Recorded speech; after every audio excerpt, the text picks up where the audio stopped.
మనం తీసుకోబోతున్న టాపిక్ ఏంటంటే వైఎస్ఆర్సీపీని, అది కూడా ఆ పార్టీ అధినేత జగన్మోహన్ రెడ్డిని. వీళ్ళని నమ్ముకొని తమ రాజకీయ జీవితాన్నే ఎంతోమంది కమ్మ సామాజిక వర్గం నేతలు ఫణంగా పెట్టారు. ఈరోజు చూసినట్లయితే ఆ నుంచి సీనియర్ నేతలు, స్టాల్ వార్డ్స్ లాంటి నేతలు జగన్మోహన్ రెడ్డి వెంట నడిచే ప్రయత్నం చేశారు. జగన్మోహన్ రెడ్డి కారణంగానో లేకపోతే ఆయన పార్టీ అయిన వైఎస్ఆర్సీపీ కారణంగానో రాజకీయాల్లో తమకు ఎంతో భవిష్యత్తు ఉందని చెప్పి వాళ్ళు ఎన్నో ఆశలు పెట్టుకున్నారు. కానీ అలాంటి కమ్మ సామాజిక వర్గ నేతలందరూ కూడా ఈరోజు అసలు వైఎస్ఆర్సీపీలో ఎక్కడున్నారు, ఏం చేస్తూ ఉన్నారు, అసలు వాళ్ళ భవిష్యత్ కార్యాచరణ ఏంటి, అసలు వాళ్ళు కొంతమందికి అసలు భవిష్యత్తు ఉందా లేదా. సో ఈ అంశాలన్నీ కూడా నిజంగానే ఆ పార్టీలో కూడా చర్చనీయాంశం అవుతున్నాయి. ఒక సామాజిక వర్గ కేంద్రంగా జగన్మోహన్ రెడ్డి 5 ఏళ్ల పాటు ఒక వికృతమైన రాజకీయ క్రీడను నడిపించారు. ఆ క్రమంలో తామే సమిధలం అవుతున్నామని వాళ్ళు ఎప్పుడు కూడా ముందు గుర్తించలేదు. ఈరోజు మొత్తం అంతా అయిపోయాక కానీ పూర్తిగా చేతులు కాలేక ఆకులు పట్టుకున్న చందంగా వాళ్ళ సిచ్యువేషన్ ఉంది. ఇక్కడ మనం కొంతమందిని ఎగ్జాంపుల్స్గా చెప్పుకోవాలి. జగన్మోహన్ రెడ్డి వాళ్ళందరినీ కూడా ఏ స్థాయిలో ప్యాంపర్ చేయాలో ఆ స్థాయిలో ప్యాంపర్ చేశారు తన అవసరం కోసం. అదే స్థాయిలో వాళ్ళందరినీ చంద్రబాబు నాయుడు మీదకి, లోకేష్ మీదకి, ఆ ఫ్యామిలీ మీదకి పంపించారు. ఒక సామాజిక వర్గ కేంద్రంగా ఏ స్థాయిలో దాడి జరగాలో ఆ స్థాయిలో దాడి జరిగింది. ఈ విషయంలో జగన్మోహన్ రెడ్డి వెంట నడిచిన కమ్మ సామాజిక వర్గ నేతలు చాలామంది జగన్మోహన్ రెడ్డి ట్రాప్లో పడే ఆ రకంగా ఎదుటి ఉంది తమ సామాజిక వర్గం అని చూసుకోకుండా వాళ్ళు చంద్రబాబుని, లోకేష్ని టార్గెట్ చేసే క్రమంలో తమ మీద తాము ఎంతో వ్యతిరేకతను మూటగట్టుకున్నారు. మొత్తం వాళ్ళు తమ రాజకీయ భవిష్యత్తు కూడా సమాధి వేసుకున్నారు. ఈరోజు వైఎస్ఆర్సీపీలో అలాంటి నేతలు చాలా తక్కువ మందే ఉన్నారు. సో వాళ్ళు అసలు ఎక్కడున్నారు, ఏం చేస్తున్నారు, తమ కాన్స్టిట్యుయెన్సీని కూడా ఎందుకు గాలికి వదిలేశారు, కొంతమంది ఎందుకు రాజకీయ సన్యాసం చేశారు అంటే దీనంతటికీ కారణం పర్టికులర్ సామాజిక వర్గం మీద జగన్మోహన్ రెడ్డి పెంచుకున్న కక్షే. ఇక్కడ మనం చూసినట్లయితే కొంతమందిని మనం ప్రముఖంగా చెప్పుకోవాలి ఈరోజు లైవ్లో, ఈ అనాలిసిస్లో కూడా. ఇక్కడ మనం చూసినట్టయితే కొంతమంది పర్టికులర్గా మనం డే 1 నుంచి జగన్మోహన్ రెడ్డితో నడిచిన వాళ్ళు కమ్మ సామాజిక వర్గం నుంచి అంటే ముందుగా అలాంటి వాళ్ళు చెప్పుకోవాల్సింది ఒక తలసిల్ రఘురాం. ఎందుకంటే తలసిల్ రఘురాం డే 1 నుంచి వైఎస్ఆర్సీపీలోనే ఉండేవాళ్ళు. ఆయన అదే సామాజిక వర్గం నుంచి రిప్రజెంట్ చేస్తూ అయితే ఆయన ఎక్కడ బయటకు పెద్దగా ఎక్స్పోజ్ అయిన సందర్భం ఉండదు. ఒక విమర్శల రూపంలోనో వైఎస్ఆర్సీపీలో ఉన్న మిగతా కమ్మ నేతల కంటే సంథింగ్ డిఫరెంట్ తలసిల్ రఘురాం. ఎందుకంటే జగన్మోహన్ రెడ్డి ప్రతిపక్షంలో ఉన్నప్పుడు ఆయన ప్రోగ్రామ్ షెడ్యూల్స్ అంతా కూడా చూసుకుంటే ఉండేవాళ్ళు. అంత పర్ఫెక్ట్ కోఆర్డినేటర్గా ఆయన ఉండేవాళ్ళు జగన్మోహన్ రెడ్డికి. ఈవెన్ జగన్మోహన్ రెడ్డి ముఖ్యమంత్రి అయిన తర్వాత కూడా అంతే పర్ఫెక్ట్గా తలసిల్ రఘురాం ముఖ్యమంత్రి ప్రోగ్రామ్ కోఆర్డినేటర్గా ఉంటూ వచ్చేవాళ్ళు. అలా అంతే పర్ఫెక్ట్గా ఆయన మీద అంతే స్థాయిలో ఒక సానుభూతి ఉండేది. అంతేగాని ఎక్కడ మిగతా కమ్మ సామాజిక వర్గ నేతలు మాట్లాడినట్టు ఒక పరుష పదజాలాన్ని వాడిన సందర్భం అయితే తలసిల్ రఘురాం హిస్టరీలో లేదు. సో అలాంటి తలసిల్ రఘురాంకి జగన్మోహన్ రెడ్డి ఎమ్మెల్సీని ఇచ్చారు.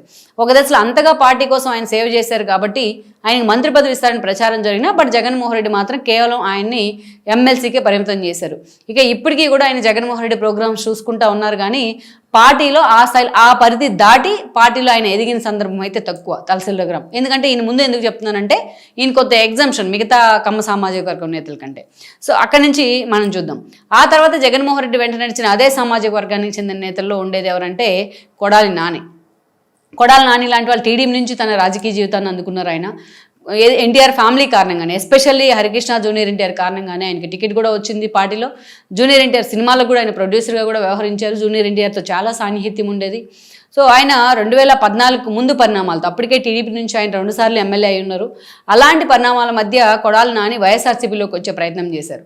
వైఎస్ఆర్సీపీలోకి వచ్చిన టీడీపీలో ఉన్నన్ని రోజులు, టీడీపీ స్కూల్ ఆఫ్ పాలిటిక్స్లో ఉన్నన్ని రోజులు కొడాలి నాని కొంత పద్ధతిగానే ఉండేవాడు. వైఎస్ఆర్సీపీలోకి వచ్చిన తర్వాత ఏదైతే చంద్రబాబు నాయుడిని, లోకేష్ని టార్గెట్ చేయడానికి జగన్మోహన్ రెడ్డి కొడాలి నాని ఒక తురుపు ముక్కలాగా వాడుకునేవాళ్ళు. అటు అసెంబ్లీనైనా ఇటు బయట అయినా అది ఏ వేదికైనా సరే ఒక అసహ్యకరమైన లాంగ్వేజ్తో ఆయన చంద్రబాబు నాయుడిని టార్గెట్ చేస్తూ వచ్చేవాళ్ళు. ఈవెన్ మనం ఒకసారి గుర్తు చేసుకుంటే 2014 నుంచి 19లో టీడీపీ అధికారంలో ఉంది. అయినా ఆ సమయంలో అసెంబ్లీ వేదికగా ఇంతే ఒక అసహ్యకరమైన భాషతోని కొడాలి నాని మాట్లాడేవాళ్ళు. ఆయన ఆ రోజు టీడీపీ అధికారంలో ఉండే కూడా కంట్రోల్ చేయలేకపోయేది. అక్కడి నుంచి మనం చూస్తే 2019 ఎన్నికల్లో మరొకసారి అవినాష్ లాంటి వాళ్ళని ఓడించి మరీ కొడాలి నాని ఎమ్మెల్యే కావడం జరిగింది. 4వ సారి ఎమ్మెల్యే అయ్యారు. ఒక సుదీర్ఘకాలం గుడివాడలో ఒక బేస్ను కూడా ఫామ్ చేసుకున్నారు ఆయన తనకంటూ. అలాంటి ఒక వ్యక్తికి జగన్మోహన్ రెడ్డి మంత్రి పదవి ఇచ్చారు, అది కూడా సివిల్ సప్లై శాఖ మంత్రి. ఆ మంత్రి పదవి ఇచ్చిన తర్వాత ఎందుకంటే ఇక్కడ 151 సీట్లతో పార్టీ అధికారంలోకి వచ్చింది. జగన్మోహన్ రెడ్డి ముఖ్యమంత్రి అయి ఉన్నారు. అదేవిధంగా తాను 4వ సారి ఎమ్మెల్యేగా గెలిచారు, మందని మంత్రి కూడా అయి ఉన్నారు. సో కొడాలి నానికి కళ్ళకు పూర్తిగా పొరలు గమ్మాయి. జగన్మోహన్ రెడ్డి స్కిన్ సేవ్ చేయడం కోసం ఎంత దూరమైనా వెళ్ళేవాళ్ళు ఆయన.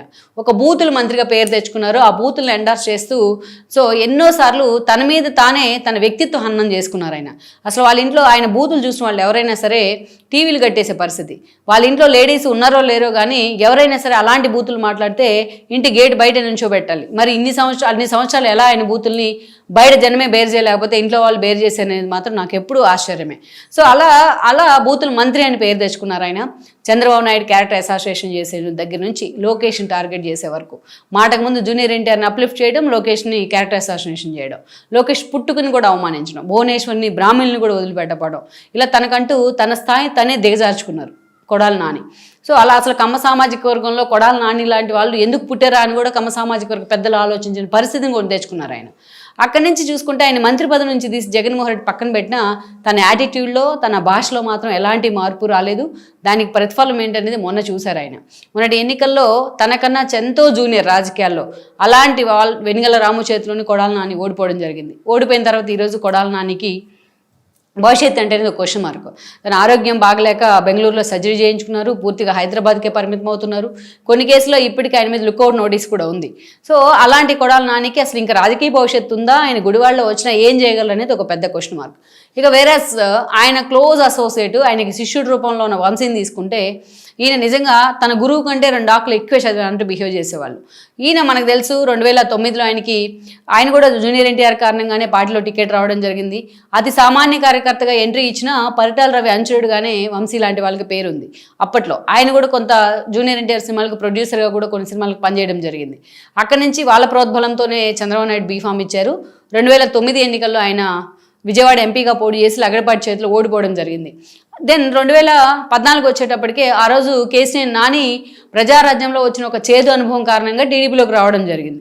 చంద్రబాబు నాయుడు పాదయాత్రలో కీలక భాగస్వామి అయ్యారు. అందుకే ఆయనకి టికెట్ ఇవ్వాల్సిన అప్లికేషన్ చంద్రబాబు నాయుడుకి ఉంది.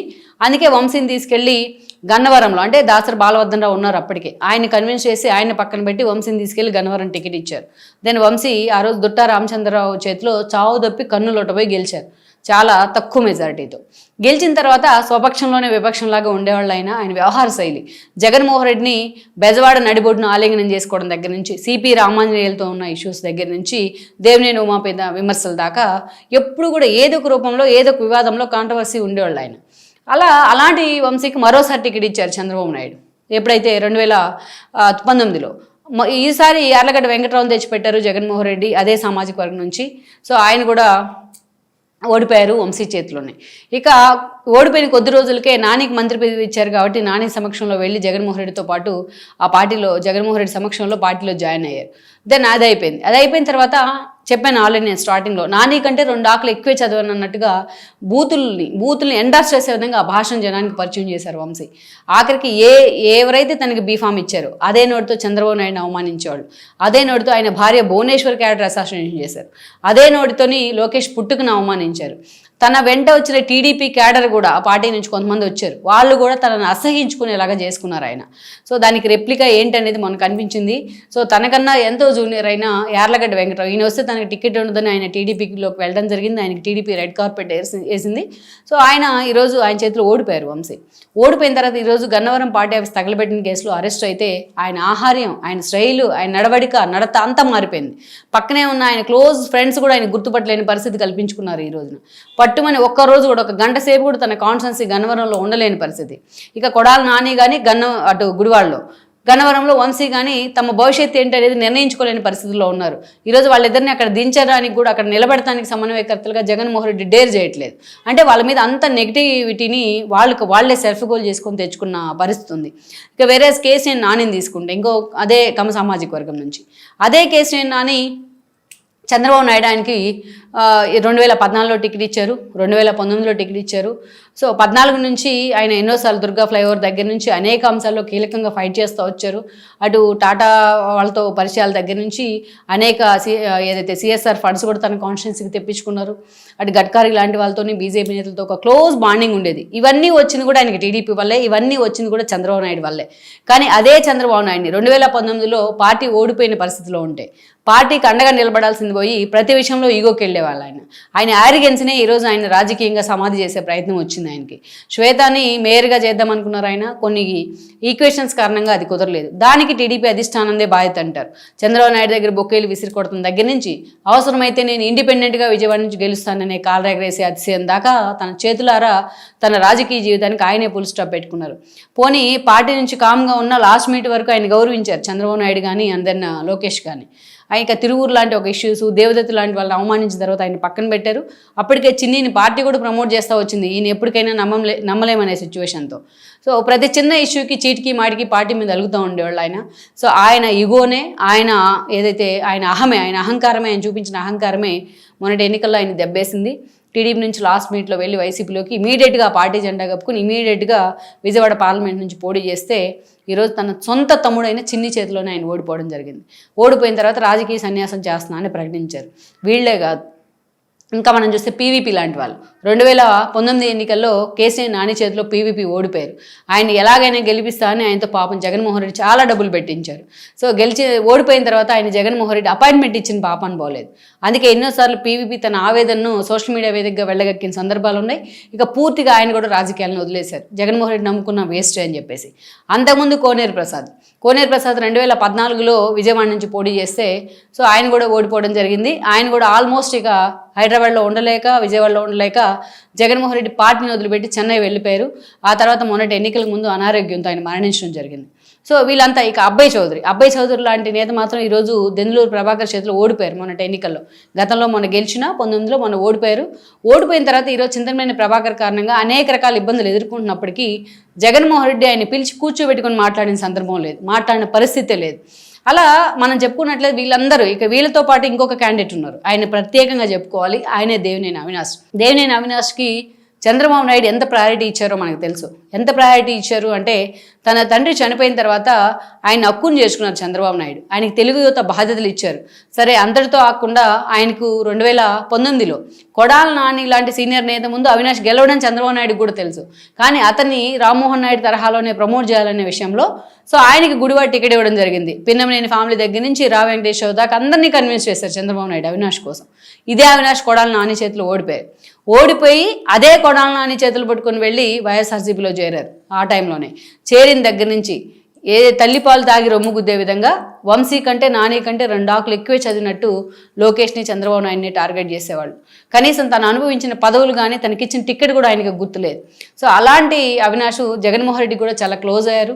అయితే మొన్నటి ఎన్నికల్లో జగన్మోహన్ రెడ్డి ఆయనకి తూర్పు టికెట్ ఇస్తే అక్కడ ఓడిపోవడం జరిగింది. ఈరోజు ఆయన్ని తనకు అనుకూలంగా వాడుకోవాలని జగన్మోహన్ రెడ్డి ప్రయత్నం చేసే క్రమంలో విజయవాడ ఎంపీగా మీకు బాధ్యతలు ఇస్తానన్న అవినాష్ ఒప్పుకోవట్లేదు. నేను విజయవాడ ఎంపీగా పోటీ చేయను, దయచేసి నన్ను తూర్పులోనే ఉంచండి రిక్వెస్ట్ చేసుకుంటున్న పరిస్థితి అయితే ఉంది. ఇవాళ ఒకటి మాట మాట్లాడుతున్నారంటే ఆయనే అవినాష్ అక్కడక్కడ కనిపిస్తూ ఉన్నారు.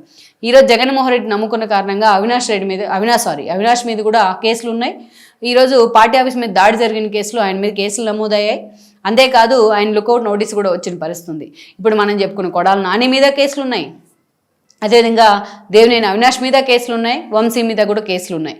ఇక మన ఇలా చెప్పుకుంటూ పోతే కమ్మ సామాజిక వర్గం నుంచి జగన్మోహన్ రెడ్డి తరపున రిప్రజెంట్ చేసి ఆయన ట్రాప్లో పడి చంద్రబాబు నాయుడిని అదేవిధంగా ఆ సామాజిక వర్గాన్ని అదే స్థాయిలో వీళ్ళంతా దూషించిన సందర్భాలు ఉన్నాయి.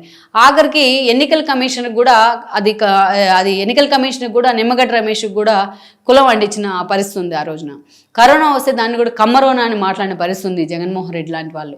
అలా ఒక సామాజిక వర్గం కేంద్రంగా, యాక్చువల్గా అది సామాజిక వర్గం మీద ఉన్న కోపం కాదు, ఒక వ్యక్తి చంద్రబాబు నాయుడు మీద ఉన్న కోపాన్ని కమ్మ సామాజిక వర్గం మీద చూపించే ప్రయత్నం చేశారు జగన్మోహన్ రెడ్డి.